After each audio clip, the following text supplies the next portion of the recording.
नमस्कार, मी अमिता कदम. महाराष्ट्र 24 तासमध्ये आपलं सगळ्यांचं स्वागत करते.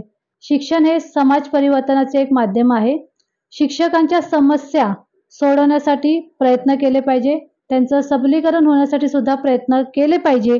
यासाठी जे शिक्षक प्रयत्नशील असतात, त्यापैकी एक आहेत हर्षा पिसाळ मॅडम, ज्यांनी एक चळवळ उभी केली आणि त्या चळवळीतून निर्माण झालं एक त्रैमासिक, जे शिक्षकांसाठी खूपच उपयोगी आहे. शिक्षकच नाही, फक्त पाल्यांसाठी आणि त्याचबरोबर शिक्षण क्षेत्रातील जितके पण मान्यवर आहेत, त्या सगळ्यांसाठी ई त्रैमासिक हे खूपच फायदेशीर आहेत.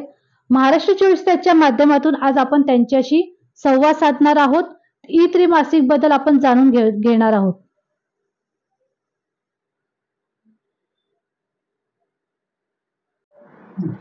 मॅडम, सर्वप्रथम आपलं महाराष्ट्र 24 न्यूज चॅनलवर हार्दिक स्वागत. माझा पहिला प्रश्न असा आहे की शिक्षण क्षेत्रामध्ये येण्याचं नेमकं कारण काय होतं? शिक्षण क्षेत्रामध्ये येण्याचे मुख्य कारण म्हणजे माझे वडील. ते स्वतः शिक्षक आहेत आणि त्यांची अशी इच्छा होती की आपल्या मुलांनी सेवा क्षेत्रामध्ये जावं, म्हणजे डॉक्टर व्हावं, शिक्षक व्हावं.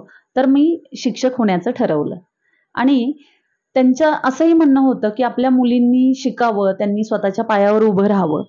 कारण स्वतःच्या पायावर उभं राहणं हे किती महत्त्वाचं आहे हे त्यांनी समाजामध्ये पाहिलेलं होतं की एका स्त्रीने आर्थिक दृष्ट्या जी आहे ती स्वावलंबी बनणं आवश्यक आहे. आणि आमच्या गुळुंजे गावामध्ये आमचं असं कुटुंब आहे की सर्वात प्रथम वडिलांनी असा निर्णय घेतला की मुलींना गावाच्या बाहेर शिकायला पाठवलं.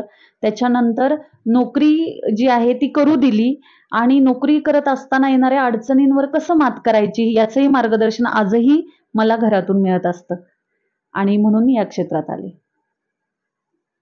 शिक्षकांना प्रेरणा मिळावी यासाठी तुम्ही ई त्रैमासिक जे काढलं, जे अल्पावधीतच प्रसिद्ध झालं, ते त्रैमासिक काढण्यामागचं नेमकं कारण काय होतं? मागच्या वर्षी शासनाने मला राज्य पुरस्कार दिला आणि त्यावेळी माझ्या असं लक्षात आलं की आता आपलं कार्यक्षेत्र हे वाढलेलं आहे आणि आपण आपल्या या पुरस्काराला उतराई व्हायला हवं आणि आपल्या महाराष्ट्र राज्यासाठी आपल्या शैक्षणिक क्षेत्रामध्ये आपण आणखी काम केलं पाहिजे. आणि दुसरी गोष्ट अशी झाली की राज्य अभ्यासक्रम आराखडा समितीवर माझी निवड झाली आणि त्या ठिकाणी काम करत असताना महाराष्ट्रातील शैक्षणिक प्रगती करत असताना आपल्याला समाज परिवर्तन करायचे तर शिक्षण हे प्रमुख माध्यम आहे. आणि जर प्रगती करायची असेल तर आधी आपल्या महाराष्ट्रातल्या शिक्षणातल्या अडचणी कोणत्या आहेत हे समजून घेणं आवश्यक आहे. आणि त्याच्यावर जेव्हा मी विचार करत होते तर महाराष्ट्रभर मी त्या दृष्टिकोनातून विविध व्यक्तींशी संपर्कात होते, तिथून माहिती घेत होते आणि मग मला बऱ्याचशा गोष्टी अशा कळाल्या की रिमोट एरियामध्ये जिथे शिक्षक कार्यरत आहेत, शासनही खूप प्रयत्न करत आहे की जिथे शिक्षण पोचत नाही अशा व्यक्तींपर्यंत शिक्षण पोचवण्याचा शासनही प्रयत्न करत आहे आणि शिक्षकही प्रयत्न करत आहेत. परंतु तरी सुद्धा आणखी त्या ठिकाणी शिक्षकांचं सबलीकरण होणं आवश्यक आहे आणि जास्तीत जास्त लोकांनी त्यासाठी प्रयत्न करणं आवश्यक आहे. आणि या प्रेरणेनेच मी असं ठरवलं की जे शिक्षक अशा ठिकाणी काम करत आहेत की ज्यांनी त्या अशा रिमोट एरियामध्ये चॅलेंजेस घेतलेले आहेत की अशा विद्यार्थ्यांना शिकवणं हे मोठं चॅलेंज आहे आणि ते चॅलेंज घेऊन त्यांनी त्याच्यामध्ये सक्सेस मिळवलेला आहे. त्यांच्या ते सक्सेस स्टोरीज आपण प्रकाशित करायच्या. कारण सर्व शिक्षकांची हे जे असतात उपक्रम असतात ते जे काही मासिक आहेत प्रसिद्ध त्याच्यामधून प्रकाशित होतीलच असं नाही, तर आपण त्यांना प्लॅटफॉर्म देऊयात. आणि म्हणून मी स्वतः असं निर्णय घेतला 1 मेला महाराष्ट्र दिना दिवशी मी जेव्हा महाराष्ट्राच्या बद्दल महती सांगत होते. आमच्या आपटे प्रशालेमध्ये मी शिक्षक म्हणून 24 वर्ष कार्यरत आहे. तर त्या ठिकाणी बोलत असताना विचार असा मनात आला की आपल्याला शिक्षकांचं सबलीकरण करणं ही गोष्ट खूप महत्त्वाची आहे आणि त्या बाबतीत मी स्वतः काय करू शकते याच्यावर विचार केल्यावर आपण अशा शिक्षकांना प्रेरणा द्यायची आहे आणि एका शिक्षकाने केलेला उपक्रम हा महाराष्ट्रासाठी मार्गदर्शक ठरणार आहे. अशा जे आदिवासी क्षेत्र असेल किंवा ऊसतोड कामगारांसाठी कार्य करणारे शिक्षक असतील, पालावरची किंवा पाड्यावरची जी शाळा असते किंवा दुर्गम भागातल्या ज्या शाळा आहेत, त्यानंतर कोकणातल्या शाळा आहेत, झोपडपट्टीतल्या विद्यार्थ्यांसाठी शिकवणारे शिक्षक आहेत. तर या ठिकाणी अतिशय मनापासून प्रामाणिकपणे कष्ट करणारे शिकवणारे शिक्षक आहेत, तर त्यांच्या प्रयत्नांना आपण प्रसिद्धी द्यायची, जेणेकरून तशाच प्रकारे काम करणारे इतर शिक्षकांना तर प्रेरणा मिळेलच, त्याचबरोबर महाराष्ट्रातल्या आपल्या शिक्षणाची जी दिशा आहे ती दिशा आपण योग्य पद्धतीने त्याच्यासाठी काम करू शकतो आणि शिक्षणाचा विकास घडवू शकतो या दृष्टिकोनातून. मॅडम, आपण जे त्रैमासिक काढलं त्या नेमका काय उद्देश तर तुम्ही स्पष्ट केलं की नेमकं काय प्रेरणा मिळाली, परंतु त्याचे अजून कुठले कुठले उद्देश आहेत जेणेकरून ते भविष्यामध्ये पण उपयोगी पडतील? याचे बरेच उद्देश असे आहेत माझे, की या निमित्ताने महाराष्ट्रातल्या शिक्षणाची गुणवत्ता वाढणार आहे. कारण या मासिकामध्ये जसे मी आता म्हटलं, की दुर्गम भागातल्या शिक्षकांच्या सक्सेस स्टोरीज तर आहेतच, पण त्याचबरोबर शिक्षण तज्ञांचे लेख आहेत. त्यानंतर म्हणजे आपल्या राज्यातले, राज्याबाहेरील आणि परदेशातही कार्यरत असलेले जे शिक्षक आहेत, की जे राज्य पुरस्कार प्राप्त, राष्ट्रीय पुरस्कार प्राप्त किंवा आणखी असं म्हणता येईल, की ज्यांनी सामाजिक कार्यकर्ते जे आहेत, की त्यांचे लेख याच्यामध्ये आहेत, की त्यांनी शिक्षण क्षेत्राला वाहून घेतलेलं आहे. आणि अशा व्यक्तींचे लेख या मासिकामध्ये मला प्रकाशित करता आले, याचा मला इतका आनंद होतोय, कारण त्याच्यामुळे महाराष्ट्रातील शिक्षणाच्या बाबतीतली एक मोठी चळवळ सुरू झालेली आहे. आणि यामुळे या एका प्लॅटफॉर्मवर सगळ्या क्षेत्रात शिक्षणासाठी सर्व बाबतीमध्ये कार्य करणारे जे व्यक्ती आहेत ते सगळेच याच्यामध्ये इन्व्हॉल्व आहेत. म्हणजे पालकही आहेत, विद्यार्थी आहेत, जसं मी आता म्हटलं शिक्षण तज्ज्ञ आहेत, सामाजिक कार्य करणारे व्यक्ती आहेत. या सर्वांचे लेख याच्यामध्ये प्रकाशित झालेले आहेत. आणि त्या निमित्ताने असा एक विचार सुरू झाला इथे, की आपल्याला महाराष्ट्राचं शिक्षण जे आहे ते आणखी दर्जेदार कसं करता येईल, याच्या बाबतीतला विचार इथं जास्त म्हणजे विचारमंथन होत आहे. आणि आता केरळसारखं इतकं छोटंसं राज्य आहे, पण तरी ते शिक्षणात एवढं पुढे गेलेलं आहे. मग आपला महाराष्ट्र तर एवढा मोठा आहे, तर आपल्या महाराष्ट्राचा शिक्षणाच्या बाबतीतला विकास आपल्याला करता येणार आहे. आणि त्यासाठी हे जे शिक्षण क्षेत्राला समर्पित झालेल्या व्यक्ती आहेत या सगळ्या, तर त्या सगळ्या व्यक्तींच्या माध्यमातून आपल्याला जर काही छोटासा खारीचा वाटा जर काही उचलता आला तर उचलावा या हेतूने असे काही हेतू या मागचे आहेत माझे. आणि हे मासिक करत असताना हे जे त्रैमासिक मी त्रैमासिक सुरू केलं, की जेणेकरून ते कमीत कमी वेळामध्ये सर्व दुर्गम भागापर्यंत पोहोचावं आणि ते त्या शिक्षकांनी तो उपक्रम वाचावेत किंवा शिक्षण तज्ञांचं जे मार्गदर्शन आहे ते त्यांनी वाचावं आणि त्याप्रमाणे आपल्या जे काही शिकवण्यामधील असतील तर ते बदल करून घ्यावेत. कारण याच्यात अनेक विषय मी इथे दिलेले आहेत. नवीन जे शैक्षणिक धोरण आलेलं आहे त्या धोरणाच्या अनुषंगाने अनेक विषय मी यामध्ये दिलेले आहेत, की आता उदाहरणार्थ 24 सेंचुरी जे स्किल्स आहेत, की प्रेझेंटेशन स्किल कसं असावं विद्यार्थ्यांमध्ये, तर त्या विषयावर एखाद्या व्यक्तीने याच्यात लेख लिहिता येईल त्यांना. किंवा स्वावलंबी विद्यार्थी कसा बनवावा, स्वयंशिस्त कशी रुजवता येईल, शिक्षणातून सहजीवन कसं करता येईल, की आपण एकट्याने आपला विकास नाही करायचा आहे, आपल्या एकट्याचाच विकास नाही करायचा, तर आपल्यासोबत आपण इतरांनाही घेऊन जायचं आहे. तर हे नवीन शैक्षणिक धोरणाची जी उद्दिष्ट आहेत, जी याची वैशिष्ट्ये आहेत, त्या वैशिष्ट्यांना अनुसरून मी इथे विषय सुद्धा दिलेले आहेत. आणि त्रैमासिकाचा आणखी एक फायदा काय, की याच्यामध्ये फोटो आणि व्हिडिओ अपलोड केलेले आहेत, की जे त्यांना तिथंच क्लिक केलं की लगेच पाहता येणार आहेत. आणि मग आता जर मी हे त्रैमासिक PDF स्वरूपात नाही पाठवलं तर त्याच्यासाठी मी वेबसाईट माझी काढली, की त्या वेबसाईटवर मला हा जो माझा अंक आहे तो मी तिथं अपलोड केलेला आहे. महाराष्ट्रशिक्षण.in या वेबसाईटवर मी हा अंक माझा तिथे अपलोड केलेला आहे, की जेणेकरून कुठलाही व्हिडिओ पाहायला कोणालाही अडचण यायला नको. त्यामुळे सहज सुलभ सगळ्या गोष्टी व्हाव्यात आणि हे सहजपणे शिक्षकांपर्यंत किंवा समाजातल्या प्रत्येक घटकापर्यंत जो शिक्षणाशी संबंधित आहे त्याच्यापर्यंत अगदी सहजपणे पोचावा, हीच माझी तळमळ आहे. हे सगळं मी उन्हाळ्याच्या सुट्टीमध्ये मे महिन्यामध्ये मी याच्याबद्दलचा प्लॅन तयार केला, वेगाने सर्वांशी संपर्क केला. इतका सुंदर मला अनुभव आला. तो अनुभव इतका म्हणजे तोच अनुभव असा होता की तो मला आणखी प्रेरणा देत होता. प्रत्येक दिवसाचा अनुभव पहिल्या 3 दिवसामध्ये जेव्हा मी हे सगळे विषय ठरवले की कुठल्या विषयांवर आपण लेख मागवायचे, ते विषय ठरवले, त्याचं एक पॅम्पलेट बनवलं आणि मी ते मला जेवढं शक्य आहे त्या ठिकाणी मी सिलेक्टेड ठिकाणी सुरुवातीला पाठवलं.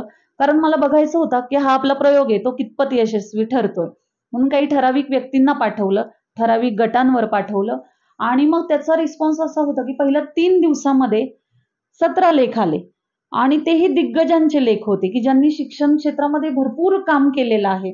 आणि त्यांना जेव्हा हा जो माझा हेतू होता, त्या हेतूमागील उदात्त भावना त्यांच्या लक्षात आली, तळमळ लक्षात आली आणि त्यांनी अतिशय आनंदाने मला अतिशय कमी वेळामध्ये उत्कृष्ट असे लेख पाठवले. आणि हे काम करत असताना कुठल्याही प्रकारे त्या शिक्षकांकडून किंवा लेखकांकडून मी कुठल्याही प्रकारे त्यांच्याकडून आर्थिक काही मोबदला मी घेत नाही किंवा मीही त्यांना देत नाही. कारण हे जे काम आहे हे काम आपल्या महाराष्ट्रासाठी आपण करत आहोत आणि त्यामुळे विद्यार्थ्यांसाठी हे कार्य करत असताना ही सगळी जी मंडळी माझ्याशी जोडली गेली, की या शैक्षणिक चळवळीच्या निमित्ताने जोडली गेली, तर त्यावेळी इतकं म्हणजे मला म्हणजे आनंद तर खूप झालाच झाला, परंतु कुठलाही थकवा वाटला नाही काम करत असताना. मी माझ्या पद्धतीने सगळ्यांशी संपर्क करत असताना त्यांचं मार्गदर्शनही घेतलं. काही तज्ञांचं मार्गदर्शन घेतलं, की कसं असावं, काय? तर बऱ्याच तज्ञांनी मला खूप सकारात्मक असंच मला मार्गदर्शन केलं. त्यानंतर शिक्षण विकास मंचाच्या ठिकाणी मी तिथं कोर कमिटीत काम करते. त्यानंतर पतपेढीवर मी संचालिका म्हणून आहे. आमच्या स्वतःच्या विद्या महामंडळ संस्थेमध्ये मी संचालिका म्हणून काम केलेलं आहे. तर त्यानंतर शिक्षक लोकशाही आघाडीचं महिला अध्यक्षपद मला दिलेलं आहे. तर या निमित्ताने माझा संपर्क आहेच आहे. परंतु त्याचबरोबर जेव्हा राज्य पुरस्कार मिळाला, त्यावेळी माझ्या संपर्कात आलेले राज्य पुरस्कार प्राप्त शिक्षक, त्यानंतर मी आणखी राष्ट्रीय पुरस्कार प्राप्त शिक्षकांशी सुद्धा फेसबुकच्या माध्यमातून माझा असलेला संपर्क, तर हा संपर्क जो आहे त्याचा मला या ठिकाणी उपयोग झाला आणि माझा संपर्क हा कायमच शिक्षण क्षेत्रात आपल्याला आणखी काय करता येईल, प्रगती कशी करता येईल याबद्दलची माझी त्यांच्याशी असलेली चर्चा, याच्यातून अनेक विषय सुचत गेले आणि त्या माध्यमातून त्या सर्व जे लेखकांचे म्हणजे उपक्रमशील शिक्षकांचे लेख आले आणि तज्ञांचे लेख मला अगदी कमी वेळात आले. मी नांदेडे साहेबांना जेव्हा म्हटलं, की मला याची प्रस्तावना हवी, ते परगावी होते, म्हणजे अगदी परराज्यात होते. तिथूनही त्यांनी मला माझ्या याला रिस्पॉन्स दिला आणि लवकरात लवकर त्यांनी मला अतिशय उत्कृष्ट अशी प्रस्तावना याच्यासाठी दिली. याच्यात असलेले अनेक दिग्गज असे तज्ञ आहेत मंडळी. त्या प्रत्येकाचा अनुभव हा इतका बहुमोल होता, की त्यांनी जी प्रेरणा दिली, की तुम्ही खूप चांगलं काम करताय मॅडम, तर हे खूप महत्त्वाचं ठरलं माझ्यासाठी आणि त्यामुळे त्यांच्या मार्गदर्शनाखाली मी माझं काम पुढे चालू ठेवलं. मॅडम, आपलं शैक्षणिक कार्य चालू आहे, सामाजिक कार्य सुद्धा चालू आहे आणि हे सगळं करत असताना तुम्हाला घरातून नेमका कसा पाठिंबा मिळतो? घरातून मला पाठिंबा आहे म्हणूनच मी एवढं सगळं करू शकतेय. कसं आहे, की मी जे काही करतेय ते काम चांगलं चालू आहे आणि या बाबतीत माझ्या मिस्टरांना अभिमान आहे आणि त्यांनी कधीही मला कुठल्याही बाबतीमध्ये अडवलं नाही. उलट त्या बाबतीत असं सांगितलं मला, की "तू थोडीशी आणखी काही मदत घे लागली तर आणि तू तुझ्या म्हणजे आरोग्याकडेही लक्ष दे." आणि त्यांनी पाहिलेलं आहे, की सगळ्या जबाबदाऱ्या ज्या आहेत, ते मी व्यवस्थित घरातल्याही पार पाडते आणि बाहेरच्याही पार पाडत आहे. प्रत्येक गोष्ट तसं पाहिलं तर कुठलाही निर्णय घेताना मी आधी त्यांच्याशी बोलते आणि मग आमच्या दोघांचं चर्चा होते आणि त्याच्यानंतर मी त्या कामाला सुरुवात करत असते. आणि त्यांना प्रत्येक वेळी असाच अनुभव आहे, की तिने केलेलं काम चांगलं झालेलं आहे आणि त्याचा त्यांना अभिमान वाटतो. मॅडम, तुम्ही जे कार्य करत आहेत त्या कार्याबद्दल समाजातून आणि तुम्ही जिथे नोकरी करता त्या शाळेतून तुम्हाला कशा प्रकारच्या प्रतिक्रिया मिळाल्या? ज्यावेळी मी असं सांगितलं, की आता मी असं-असं मासिक करत आहे आणि त्याच्यामध्ये मुख्याध्यापक संघाच्या एका मुख्याध्यापकांचा लेख होता. तर त्यांना सांगितलं, की काम पूर्ण झालंय बरं का सर. तर ते म्हणाले, "मॅडम, आता एक मुख्याध्यापक संघाचा कार्यक्रम आहे आणि आपल्या जिल्ह्यातले सगळे मुख्याध्यापक येणार आहेत, तर त्या ठिकाणी आपण प्रकाशन करूयात." आणि मी म्हटलं, "सर, अजून थोडं काम बाकी आहे." तर ते म्हणाले, की "तुम्ही लवकर करून घ्या काम. कसल्याही परिस्थितीत काम करून घ्या ते." आणि मला वेबसाईट अजून करायची होती तयार, तर ते करून घ्यायचं होतं काम. बरचसं काम बाकी होतं. पण मग मी सलग 3 दिवस पहाटे 4 पर्यंत त्याचं काम केलं पुस्तकाचं. हार्डली 2 ते 3 तास मी झोपायचे आणि कंटिन्युअस ते संपर्कात ज्यांच्यासोबत मी हे DTPचं डिझायनिंगचं काम करत होते, त्यांच्या संपर्कात अखंड फोनवर होते आणि ते काम मी करून घेतलं. बरं, मासिकाची प्रत्येक गोष्ट मी खूप आवडीने केलेली आहे. म्हणजे त्याचं मुखपृष्ठ असेल, आतली सगळी कागदांची रंगसंगती असेल, या सगळ्यांकडे खूप बारकाईने लक्ष दिलं होतं आणि अतिशय विचारपूर्वक असंच ते काम केलं होतं. परंतु वेबसाईटही मला खूप कमी वेळामध्ये त्या व्यक्तीने करून दिली. खरं तर त्यावेळी ते शक्य नव्हतं, त्यांना रेंजचा इश्यू होता, पण त्यांनी ते काम करून दिलं.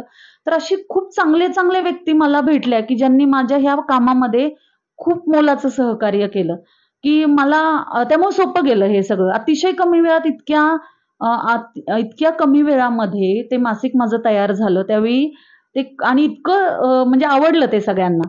कारण जेव्हा प्रकाशन झालं, तर ते प्रकाशनही मुख्याध्यापक संघाच्या कार्यक्रमामध्ये तिथं उपसंचालक साहेब आले होते.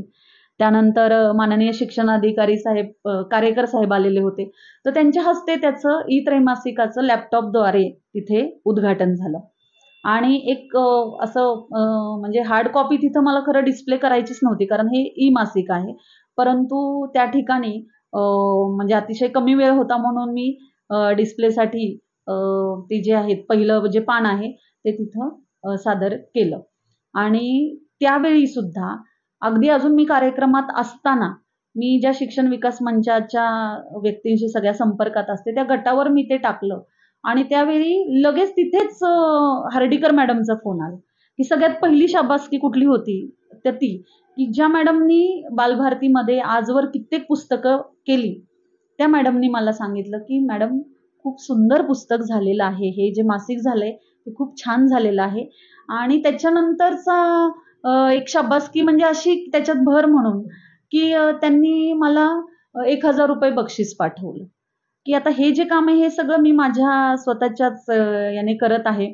परंतु त्याचं मूल्य महत्त्वाचं नव्हतं. परंतु त्यांनी त्या प्रसंगी दिलेली जी शाबासकी होती ती माझ्यासाठी खूप मौल्यवान ठरली. आणि विशेष म्हणजे मुख्याध्यापक संघातले सगळेच मला खूप प्रोत्साहन देत असतात. माझी पूर्ण तयारी होत नव्हती तरी म्हटले, "नाही मॅडम, आपल्याला करायचंय, प्रकाशन करायचं आहे." तर हे जे आहे ना, सकारात्मकता ही खूप महत्त्वाची असते, की आपलं काम समाजापर्यंत पोहोचवण्यासाठी या सगळ्यांचं सहकार्य खूप मोलाचं असतं. तर असे खूप चांगले अनुभव मला त्या ठिकाणी आले आणि शिक्षणाधिकारी साहेब हेही म्हणाले, की "मॅडम, तुमच्या ह्या कामाला आपण बळ देऊयात." मग हे प्रत्येक बाबतीमध्ये म्हणजे तिथला तो अनुभव असेल, शाळेमधले माझे सगळे सहकारी शिक्षक असतील, की मी विविध उपक्रम करत असते, तेही त्यांचेही विविध उपक्रम करत असतात. माझ्याकडून काही शिकता येईल का? त्यांच्याकडून मला काही शिकता येईल का? तर आमची शाळा ही उपक्रमशील शाळा आहे. ज्या ठिकाणी मला हे सगळे उपक्रम करायला प्रोत्साहन मुख्याध्यापक, पर्यवेक्षक, संस्थाचालक यांच्याकडून नेहमीच मिळत असतं आणि केलेल्या कामाची मला त्या ठिकाणी शाबासकी सुद्धा मिळत असते. मग ह्या ज्या गोष्टी आहेत, की त्या गोष्टी ह्या आपल्याला पुढे कार्य करण्यासाठी ज्या आहेत त्या बळ देणाऱ्या ठरतात. मॅडम, गृहिणी, शिक्षिका आणि संचालक अशा तिन्ही भूमिका निभवताना वेळेचं व्यवस्थापन नेमकं तुम्ही कशा पद्धतीने करता? या सर्व जी कामं आहेत ना, ती कामं करायला मला खूप आवडतात. म्हणजे मला गृहिणी म्हणूनही काम करायला आवडतं. मला मुलांचं संगोपन करायला आवडतं माझ्या. त्याचबरोबर मला शाळेत शिकवायला आवडतं. विविध उपक्रम करायला आवडतात. वर्गातील उपक्रम असतील, शाळेसाठीचे जे एक्स्ट्रा करिक्युलर ॲक्टिव्हिटीज असतात, त्याही मला करायला आवडतात. त्याच्यानंतर मला माझ्या विषयामध्ये मला स्वतःला अपडेट राहायला आवडतं. माझा इंग्लिश विषय आहे शिकवण्याचा, तर त्याच्यात अपडेट राहायला आवडतं. मग मी हे सगळं शाळेच्या संदर्भातील कामं करते. त्याच्याबरोबर जोडीला काही संदर्भ पुस्तकही वाचत असते. नवीन-नवीन नॉलेज मी मिळवते. मग त्यासाठी मी Facebookवर सुद्धा शैक्षणिक ज्या काही पेजेस असतात, ते पेजेस वाचते, ब्लॉग्स वाचते. त्यानंतर आणखी काही आता SCRT आहे, बालभारती आहे. येथील जे तज्ञ आहेत, तेथील अधिकारी आहेत, त्यांच्या संपर्कात राहायचं, त्यांच्याकडून मार्गदर्शन घ्यायचं. ही सगळी कामं करायला मला खूप आवडतं आणि त्याचबरोबर मला जेव्हा आमच्या संस्थेमध्ये मी डायरेक्टर म्हणून काम केलं. खरं तर खूप कमी वयात मला ती संधी मिळाली. संस्थेने मला ही संधी दिली. तिथेही मी निवडणुकीत निवडून त्या ठिकाणी त्या पदावर गेले. त्याही ठिकाणी मी माझं जे काम आहे ते प्रामाणिकपणे आणि एक ठसा उमटवला तिथे. त्याचबरोबर मला जेव्हा पतपेढीसाठी शिक्षकांसाठी काम, मी विद्यार्थ्यांसाठी काम करतच आहे, पण माझे हे जे शिक्षक बांधव आहेत त्यांच्यासाठी मला काम करायचं होतं. तर त्यावेळी अशी आमच्याच शाळेतले जे सिनियर शिक्षक आहेत ते म्हणाले की आता तुम्ही तिथेही काम करायला हवं. आणि मग मी त्या निवडणुकीमधून निवडून महिला गटातून सर्वाधिक मताधिक्य मिळवून मी पुणे माध्यमिक शिक्षक सहकारी पतपेढीवर संचालिका म्हणून आता कार्यरत आहे. तर त्याच्यासाठी मी वेळ देत असते. मग प्रत्येक गोष्टीला वेळ देण्यासाठी मी माझं म्हणजे नियोजन केलेलं आहे. टाईम मॅनेजमेंट त्या पद्धतीने केलेली आहे. तर मी पतपेढीत गेले तर मी पतपेढीतलं काम करेल. मी शाळेत गेली तर शाळेतलं काम करेल. मी घरी असेल तेव्हा घरचं काम करेल. मी जेव्हा सकाळची वेळ जी असते, मी पहाटे 4 वाजता उठते. पहाटे 4ला उठून मला सकाळी शाळा असते. 6:45ला मला घरातून बाहेर पडायचं असतं. तर मग मी माझ्या मुलांचा डबा बनवणं असेल, त्यांचा नाश्ता, हे सगळ्या गोष्टी पूर्वनियोजित असतात. म्हणजे याच्यात नियोजनाला खूप महत्त्व आहे. तुम्हाला जर एवढ्या सगळ्या अचीव्हमेंट करायच्या आहेत, तर तुमचं प्लॅनिंग खूप महत्त्वाचं आहे आणि त्याला मी खूप महत्त्व देते. म्हणजे पूर्वनियोजन असणं अत्यंत आवश्यक आहे आणि म्हणून मी उद्याच्या दिवसाचं नियोजन माझं आदल्या दिवशी असतं. त्याप्रमाणे मग मी पहाटेपासून ते सगळं माझा टिफिन बनवणं असेल, नाश्ता तो मुलांना देणं असेल, त्यांना दिवसभराचं काय-काय करायचं ते सांगणं असेल आणि मग मी शाळेत जाते. शाळेत गेल्यानंतर मी माझी वर्गातील विद्यार्थी, शाळेतले उपक्रम याला पूर्ण वाहून घेतलेलं असतं. त्याच्यानंतर शाळा सुटल्यानंतर सुद्धा मी घरात आल्यानंतर माझ्या मुलांचं काही जे अभ्यासाचं असतील ॲक्टिव्हिटीज त्या बघते. त्यांचं काही तब्येतीचे काही गोष्टी असतील का, तर त्या इश्यूज असतील तर तिकडे लक्ष देणं असेल, ते पाहते. नंतर वाचन करते आणि पुन्हा मग घरातलं आवरून बाकीच्या ज्या काही आता मला वैयक्तिक माझ्या तब्येतीकडे लक्ष देणं आवश्यक आहे. मग त्याच्यासाठी काही वेळ राखून ठेवलेला असतो व्यायामासाठी. त्यानंतर जर अशा काही मीटिंग्ज असतील, म्हणजे पतपेढीची मीटिंग असेल, टी-डी-एफची मीटिंग असेल किंवा शिक्षण विकास मंचाची मीटिंग असेल, अशा अनेक शैक्षणिक संस्थांशी मी जोडली गेलेली आहे किंवा एस-सी-आर-टीतून काही मला ॲक्टिव्हिटी माझी चालू असेल, अभ्यासक्रम आराखड्याच्या वेळी त्याचा अभ्यास असेल, तर या गोष्टींना मी त्या-त्या वेळी त्या-त्या प्रायोरिटीने ती कामं करत असते. त्याला वेळ देत असते आणि व्यवस्थित सगळं नियोजन करून आहार असेल, विहार असेल, विश्रांती असेल, या प्रत्येक गोष्टीला प्रॉपर वेळ देते आणि अतिशय आनंदाने सकाळपासून सर्व सतत कार्यरत असते आणि मला कार्यरत राहायला आवडतं.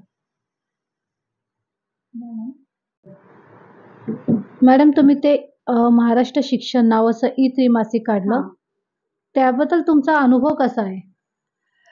महाराष्ट्र शिक्षण हे मासिकाचं नाव निवडीपासून मी खूप विचार केलेला आहे. म्हणजे मला तुम्हाला सांगायला आवडेल की माझ्या मेकिंग ऑफ धिस मॅगझिन.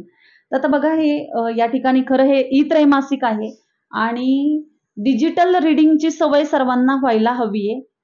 कारण आपल्याला 24 सेंचुरी साठी आवश्यक असलेले कौशल्य त्याच्यात तेही एक आहे, की आपल्याला डिजिटल रीडिंग सुद्धा करता आलं पाहिजे. दोन्ही महत्वाचं आहे. म्हणजे हार्ड कॉपी सुद्धा हवी आहे, त्याचबरोबर सॉफ्ट कॉपी सुद्धा आपल्याला त्याचा वापर करता यायला हवा आहे.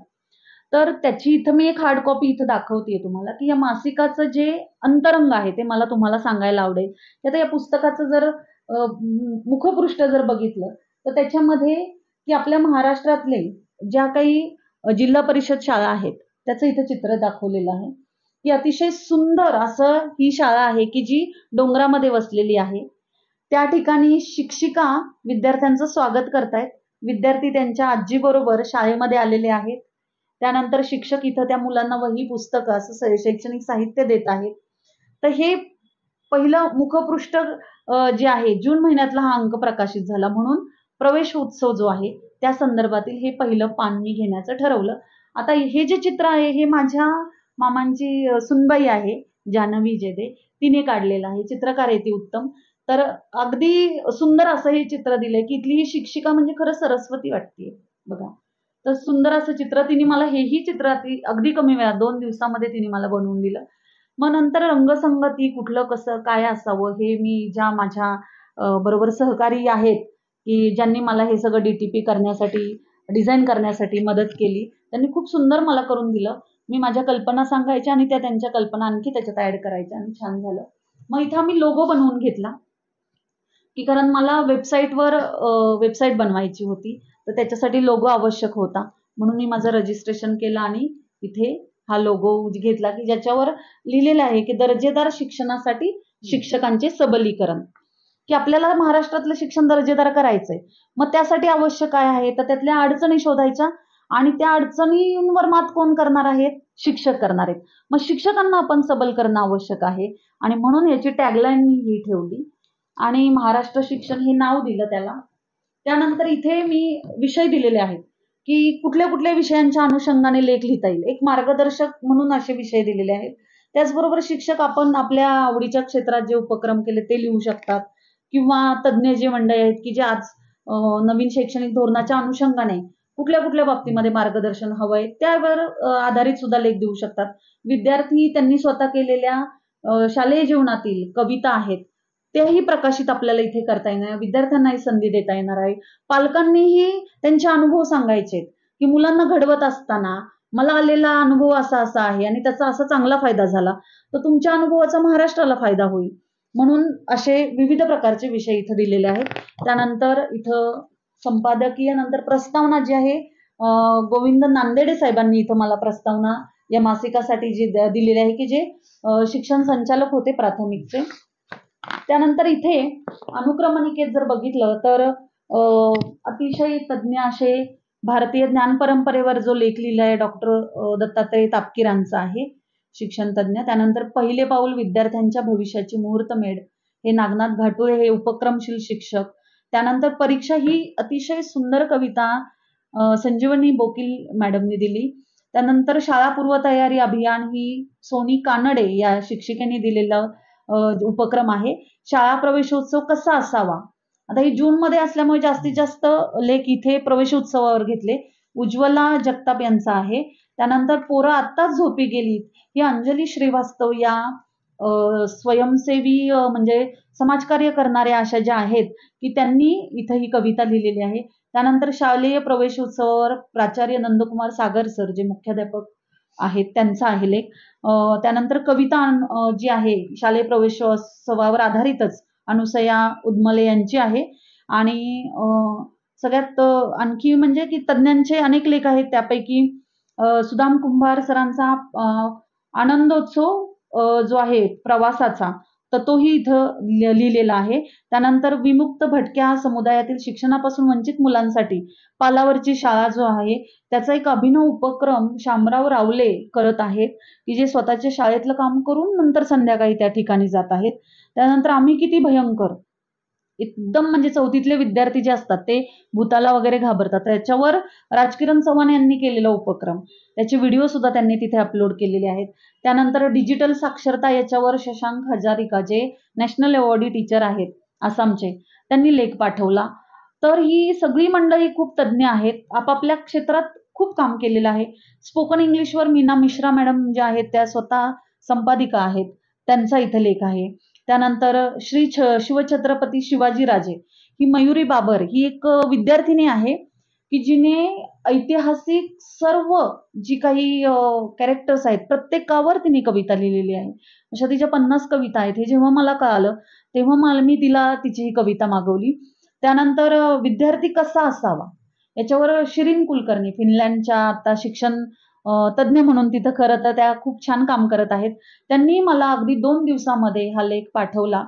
आणि वेदना ही खरं मला इथं विशेष सांगायला आवडेल की कविता पाचांगरे ह्या अतिशय बिकट परिस्थितीतून शिक्षण घेतलेली स्त्री आहे आणि त्यामुळे तिला त्याच्या जाणीवा आहेत की कठीण परिस्थिती असताना सुद्धा शिक्षण मिळवायला किती वेदना होतात आणि ती वेदना त्यांनी इथं मांडलेली आहे. आजही समाजामध्ये कित्येक विद्यार्थी असे आहेत की जे शिक्षणापासून वंचित आहेत आणि शिक्षण कुणाला देणं आवश्यक आहे, ज्याला ते मिळत नाहीये त्याला शिक्षण देणं खूप आवश्यक आहे.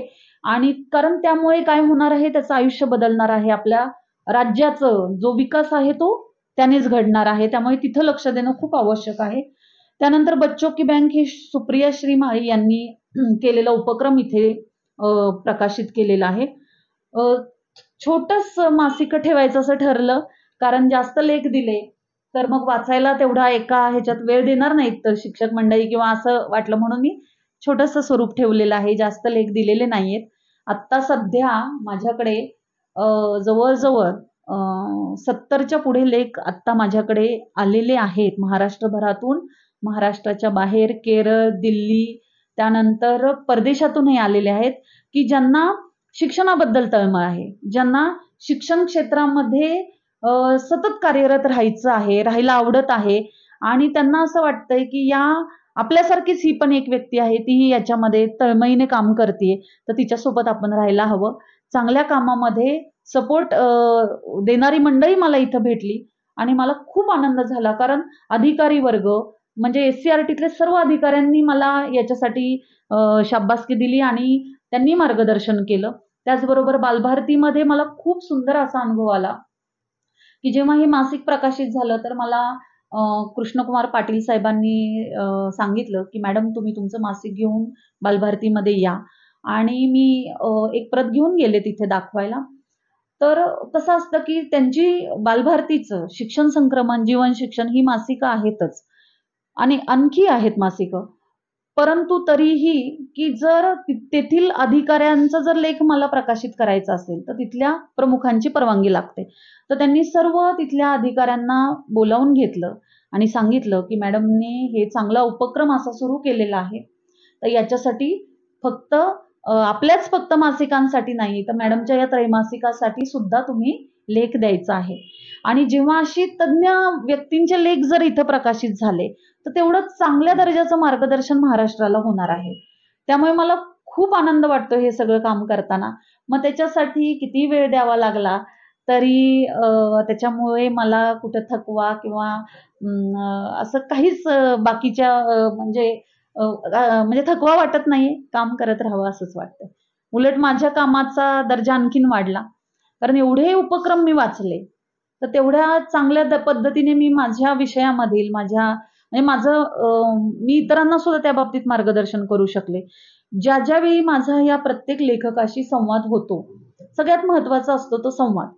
तर मी जेव्हा जोडली गेली, की कित्येकदा असेही अनुभव आले, की बाबा लेख प्रकाशित करायला आम्ही म्हणजे तुमच्याकडे लेख प्रकाशित करणार तर तुम्ही आम्हाला काय देणार? असंही ऐकायला मिळालं मला. परंतु मी माझ्या भूमिकेवर ठाम होते, की हे जे काम आहे ते आपण विद्यार्थ्यांसाठी करत आहोत. त्यामुळे इथे कुठल्याही अशा प्रकारचा व्यवहार होणार नाही. तुम्हाला या चळवळीमध्ये आनंदाने सहभागी व्हायचं असेल तर तुम्ही अवश्य सहभागी व्हा. आणि असे काही 2-3% फक्त अनुभव तसे आले, पण बाकी खूप उत्तम असाच प्रतिसाद मिळाला. आणि जेव्हा मी त्यांच्याशी बोलायचे त्या व्यक्तींशी, तेव्हा त्यांचं कार्य बघून मी इतकी प्रेरित व्हायचे, की एवढं सगळं काम ही लोकं मंडळी करतायत, तर त्यांना आपण सगळ्यांनी मिळून आता आपण आणखी पुढे किती गोष्टी करता येणार आहेत, की एक पुस्तिका जी आहे ती एक मार्गदर्शक पुस्तिका म्हणून आपण SCRTला, बालभारतीला सुद्धा आपल्याला म्हणजे एक रिसर्च म्हणून सुद्धा हे उत्तम असं साहित्य तयार होत आहे. शिक्षकांनी जे उपक्रम केलेले आहेत, ते उपक्रम हे एक त्यांचं संशोधन आहे. आणि ते संशोधनपर लेख जे आहेत, म्हणजे आपण त्याला रिसर्च पेपर म्हणतो, की ते आपण पब्लिश करतोय. त्याचं स्वरूप थोडं वेगळं असतं रिसर्च पेपर पब्लिश करण्याचं. पण या ठिकाणी आलेले उपक्रम खूप दर्जेदार आहेत आणि त्याचा नक्कीच इतर शिक्षकांना फायदा होणार आहे आणि मार्गदर्शक ठरणार आहेत. या सर्व ज्या शिक्षकांनी इथं लेख दिलेले आहेत मला, या पहिल्या अंकात प्रकाशित झालेले किंवा अजूनही माझ्याकडे ज्यांनी दिलेले आहेत, त्या सर्वांचं मला खूप धन्यवाद मानावं वाटतायत. कारण ते सगळेजण या निमित्ताने एकत्र आलेले आहेत. एक शैक्षणिक संमेलन इथं थोड्याच दिवसात भरणार आहे. त्याचंही नियोजन माझं सुरू आहे. तर नक्कीच आपण या छोट्याशा उपक्रमामधून खूप मोठं प्रेरणादायी काम आपण आपल्या महाराष्ट्रासाठी करू शकतो, हा मला विश्वास वाटतोय.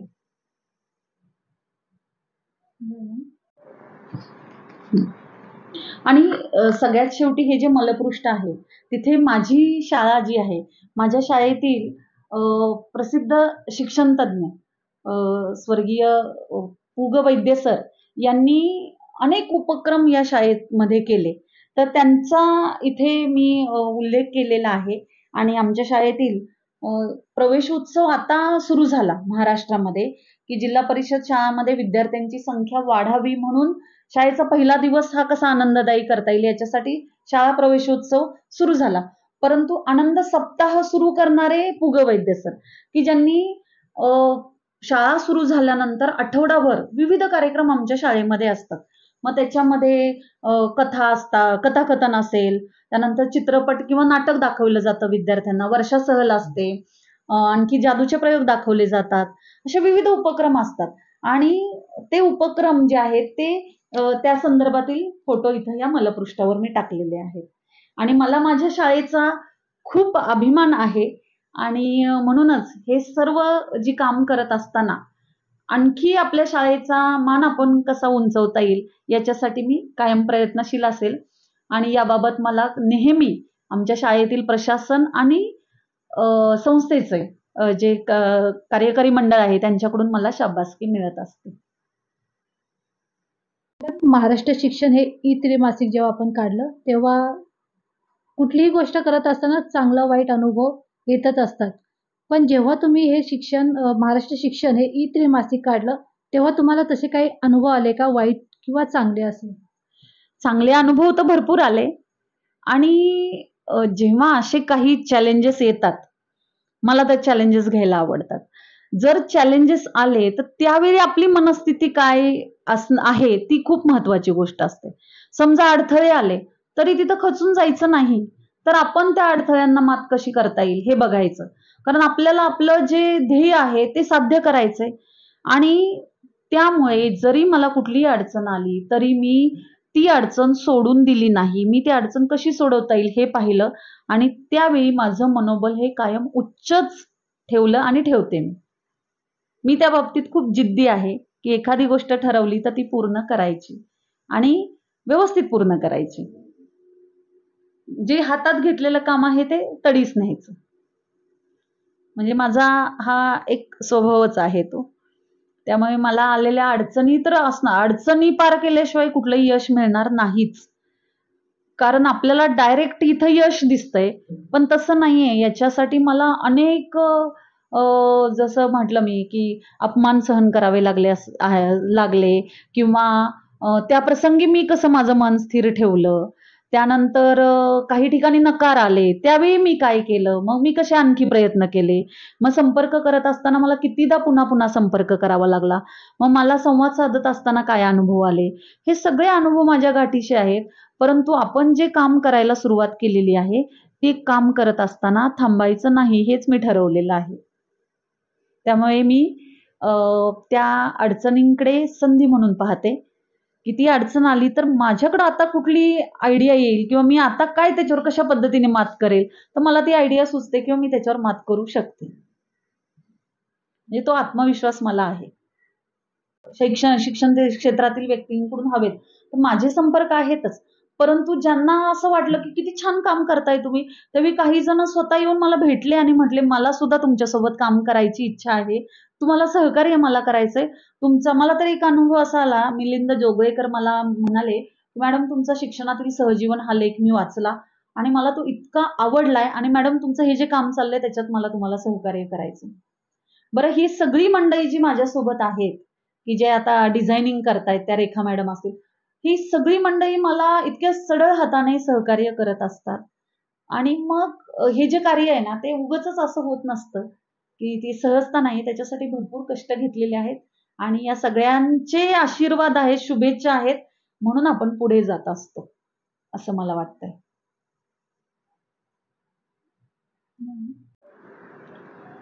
मॅडम, आपण महाराष्ट्र शिक्षण हे त्रैमासिक काढलं. आता महाराष्ट्र 24 तास न्यूज चॅनलच्या माध्यमातून आपल्याला अजून काही आवाहन करायचं आहे का? हो, नक्कीच. खरं तर या ठिकाणी येण्यामागचा माझा हा उद्देश हाच आहे, की हे मासिक जास्तीत जास्त व्यक्तींपर्यंत वाचायला पोहोचावं. हा माझा हेतू आहे, की म्हणजे कानाकोपऱ्यापर्यंत ते मासिक पोहोचावं. तुमच्या या जे काही तुम्ही आता माझी इथं मुलाखत घेतली, त्या मुलाखतीच्या माध्यमातून तुमची ही क्लिप जी आहे ती सर्वदूर पसरणार आहे. तिथे त्यांनी ती पाहावी क्लिक आणि त्या अनुषंगाने हे मासिक जी महाराष्ट्र शिक्षण .in या वेबसाईटला तुम्ही भेट द्या. त्याच्यानंतर त्याच्यामध्ये अपलोड केलेलं हे फ्लिपबुक आहे. अतिशय सुंदर असं पुस्तक आहे की तुम्ही क्लिक करून त्याचे पेजेस उलटून त्याच्यातले फोटो झूम करून पाहू शकता, व्हिडिओ पाहू शकताय. तर असा एक सुंदर अनुभव सगळ्यांनी घ्यावा. शाळेमध्ये सुद्धा शिक्षकांनी हे पुस्तक विद्यार्थ्यांना कसं वाचायचं, ई बुक कसं वाचायचं याचा डेमो द्यावा आणि जास्तीत जास्त लोकांपर्यंत पोहोचावं हा तर उद्देश आहेच. त्याचबरोबर मला या ठिकाणी खरंच एक सांगायचं म्हणजे मगाशी राहून गेलं की मी जेव्हा शिक्षकांपर्यंत पोहोचत होते त्यावेळी जसं म्हटलं की जोगळेकरांनी मला सांगितलं की मला सहकार्य करायला आवडेल, तसं अजून एक व्यक्ती आहे की जे केदार सर आहेत. त्यांनी काय केलं की त्यांनी जे उपक्रमशील शिक्षक आहेत खेड्यापाड्यातले त्यांच्यापर्यंत त्यांनी ते पोचवलं की तुम्ही या मासिकासाठी लेखन करा.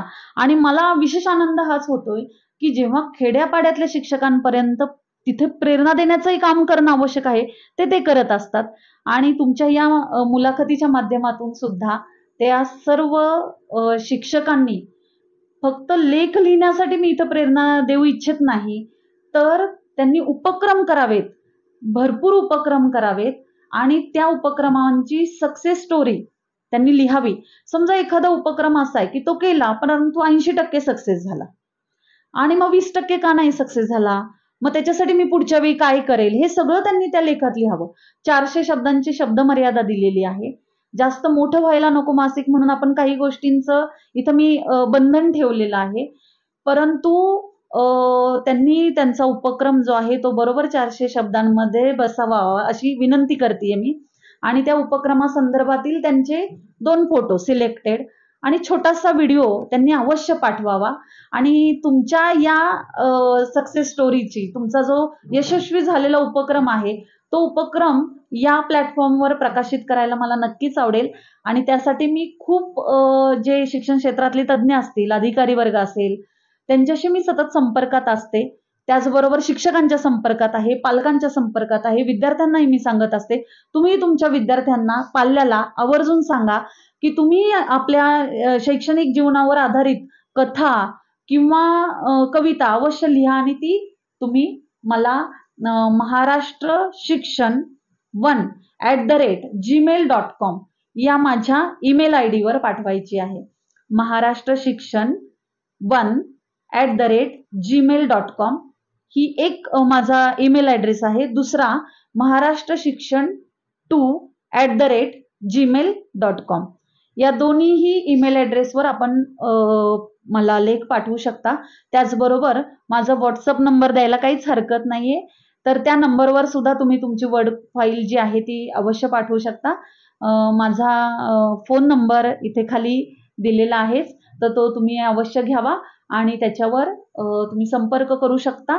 तुम्हाला ज्या काही शंका असतील त्या सुद्धा मला मेसेजच्या माध्यमातून विचारू शकता. मी शाळेच्या वेळामध्ये या संदर्भात कुठलंही काम करत नाही, त्यामुळे 7 ते 1 या वेळात मी शाळेत असते. त्यानंतर तुम्ही दुपारनंतर. मॅडम, आजपर्यंत तुम्ही अनेक लेख लिहिले, त्या लेखाचं एक पुस्तक सुद्धा प्रकाशित झालंय, त्याबद्दल आम्हाला थोडक्यात माहिती सांगा. हो, माझे शैक्षणिक क्षेत्रातील जे प्रयोग आहेत त्यावर आधारित मी लेख लिहिले होते. लोकमत, सकाळ. त्याचप्रमाणे माझं म्हणजे 10वीच्या विद्यार्थ्यांबद्दलचं मार्गदर्शन, समुपदेशन होतं त्यावरही आहे. जास्तीत जास्त मी 9वी-10वीचा जो वयोगट आहे त्या विद्यार्थ्यांच्यावर आधारित लेखन केलं होतं. म्हणजे विद्यार्थ्यांचा चेहरा वाचता आला पाहिजे किंवा शिक्षकाची देहबोली, हे जे माझे लेख आहेत किंवा शिक्षणातून सहजीवन की जे धोरणाच्या अनुषंगाने लिहिलेले असे अनेक लेख आहेत की ते लेखाला खूप उत्तम प्रतिसाद मला पुणे काय पूर्ण महाराष्ट्रातून मिळाला. आणि त्यावेळी एक अशी मागणी आली की त्याचं एक पुस्तक करावं आणि म्हणून मी त्या सर्व लेखांचं एक कंपाईल करून एक पुस्तक बनवलं आहे आणि ते प्रकाशितही केलेलं आहे. त्याचं नाव व्यक्तिमत्व फुलवताना असं आहे. ते आता नव्या स्वरूपामध्ये येतच आहे. तर ते पुस्तक जे आहे तर ते पण एक मार्गदर्शक असे त्याच्यामधले लेख आहेत. आणि त्यामधील लेख जेव्हा माझं SCFला म्हणजे राज्य अभ्यासक्रम आराखडा समितीची जेव्हा ही झाली, इंटरव्ह्यू झाली, त्यावेळी ते लेख पाहिले त्यांनी आणि त्यांना त्या लेखामधले विषय खूप आवडले की पौष्टिक लाडू असेल तर त्याच्यावर केलेले माझं जे संशोधन आहेत, अनेक विषयांवर मी तिथं संशोधन केलेलं आहे की विद्यार्थ्यांवर शिकवत असताना विद्यार्थ्यांच्या गरजांच्या अनुषंगाने जे वर्गातले प्रयोग होते त्यावर आधारितही मी लेखन केलेले आहे. असे माझे 6 रिसर्च पेपरही पब्लिश झालेले आहेत. तर या शैक्षणिक क्षेत्रातच माझं लेखन आहे, शिक्षण विषयकच लेखन आहे. विशेष गोष्ट मला इथे अशी सांगावीशी वाटतेय की गुरुपौर्णिमेच्या दिवशी मला साहित्य परिषदेमध्ये बोलावलं आणि याचं कारण म्हणजे असं ठरलं की सचिन भेंडबर पाटील यांना मी विचारलं होतं की तुम्हाला लेख लिहायला आवडेल का? तर त्यांनी लेख हो म्हणाले आणि ते म्हणाले की तुमच्याबद्दल माहिती पाठवा. मला माहिती पाठवायला सांगितली आणि दुसऱ्या दिवशी मला असं सरप्राईज होतं की महाराष्ट्रातल्या कित्येक वृत्तपत्रांमध्ये त्यांनी महाराष्ट्र शिक्षण या मासिकाबद्दलची माहिती जी आहे ती त्यांनी प्रकाशित केली होती. आणि त्यानंतर मला साहित्य परिषदेमध्ये बोलावलं गेलं आणि गुरुपौर्णिमेच्या दिवशी माधव राजगुरू, त्यानंतर अनिल कुलकर्णी, ते जे कार्यकारिणीवरील सदस्य होते, त्या सर्वांनी माझं त्या ठिकाणी महाराष्ट्र शिक्षण या त्रैमासिकासाठी अभिनंदन केलं. त्याचबरोबर आता हे जे 50वं वर्ष आहे अखिल भारतीय मराठी बालकुमार साहित्य संमेलनाचं, तर त्यासाठी सुद्धा मला त्या ठिकाणी त्यांनी काम करण्यासाठी निमंत्रित केलेलं आहे. याचा मला खूप विशेष आनंद होतोय की मला विद्यार्थ्यांच्या शिक्षणासाठी जे काही लेखन असेल किंवा शैक्षणिक प्रयोग असतील किंवा जे शिक्षकांचं सबलीकरण असेल, या अनुभव मला सांगायचा आहे की माझी आई तिला तर खूप अभिमान आहेच आहे. तर तिला विविध म्हणजे लोकांचे असे फोन येत आहेत की तुमच्या मुलीने किती छान काम केलेलं आहे आणि मग तिला आनंदाने तिच्या डोळ्यात पाणी असतं की आणि तिला खूप आवड आहे शिक्षणाची या बाबतीमध्ये. तर तिचंही मला मार्गदर्शन असतं. माझ्या सर्व बहिणी शिक्षिका आहेत, दाजी शिक्षक आहेत, माझे भाऊ वहिनी हे डॉक्टर आहेत. पण या सगळ्यांनी मला खूप लहानपणापासूनच शिक्षणाच्या बाबतीमध्ये मार्गदर्शन कायमच केलेलं आहे. त्यामुळेच मी हे सर्व करू शकले असं वाटतंय. उपक्रमशील शिक्षिका हर्षा पिसा या मॅडमशी संवाद साधला. महाराष्ट्र शिक्षण त्रैमासिक ह्याबद्दल आम्ही त्यांचे विचार जाणून घेतले. त्रैमासिक जे पुस्तक आहे डिजिटल स्वरूपामध्ये, त्याचा उपयोग फक्त शिक्षकांना नाही तर विद्यार्थ्यांना, पालकांना आणि शिक्षण क्षेत्रातील समाजातील जे घटक आहेत त्या सगळ्यांना होणार आहेत. हर्षा पिसा ह्या मॅडमनी जे शिक्षण क्षेत्रासाठी जी चळवळ उभी केली आहे त्या चळवळीमध्ये आपण सर्वांनी सहभागी व्हावे आणि त्यांना पाठिंबा द्यावा असं आवाहन महाराष्ट्र 24 तास न्यूज चॅनल मार्फत करत आहोत.